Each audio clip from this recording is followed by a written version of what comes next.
प्रधानमंत्री नरेंद्र मोदी ने अपने 9 साल के कार्यकाल में देश का बंटा धार कर दिया।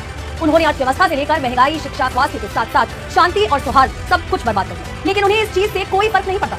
वो बस अपने दोस्तों के खजाने भरने में मस्त। इधर जनता भूखी मर रही है, उसके लिए 2 जून की रोटी कमाना मुश्किल हो रहा है। बीते दिनों पीएम मोदी ने अगले 5 साल तक गरीबों को मुफ्त राशन देने का वादा किया है। इसी बहाने उन्होंने कम से कम ये तो स्वीकार कर लिया कि देश में गरीबी है, लेकिन इस गरीबी को मिटाने के लिए वो काम नहीं कर रहे हैं। जब से वो सत्ता पर काबिज हुए हैं, देश में गरीबी और बढ़ी है। हाल ही में जारी हुए ग्लोबल हंगर इंडेक्स की लिस्ट में दुनिया भर के 125 देशों में भारत को 111वां स्थान मिला। इस रिपोर्ट में भारत के पड़ोसी देशों की स्थिति बेहतर है। पाकिस्तान की रैंकिंग 102, बांग्लादेश की 81, नेपाल की 69 और श्रीलंका की 60। ग्लोबल हंगर इंडेक्स 2014 में भारत की रैंकिंग 55 थी, आज ये 111 है। लेकिन मोदी जी के मित्र गौतम अडानी, जो 2014 में दुनिया के अमीरों की सूची में 609वें नंबर पर आते थे, आज वो टॉप 50 में शामिल है। अब आप खुद समझिए कि देश को परेशान कर मोदी सरकार ने किसे फायदा पहुंचाया। इतना ही नहीं, भारत में बोलने की आजादी भी खत्म होती जा रही है। वर्ल्ड प्रेस फ्रीडम इंडेक्स की रिपोर्ट में भारत पाकिस्तान और बांग्लादेश से भी नीचे।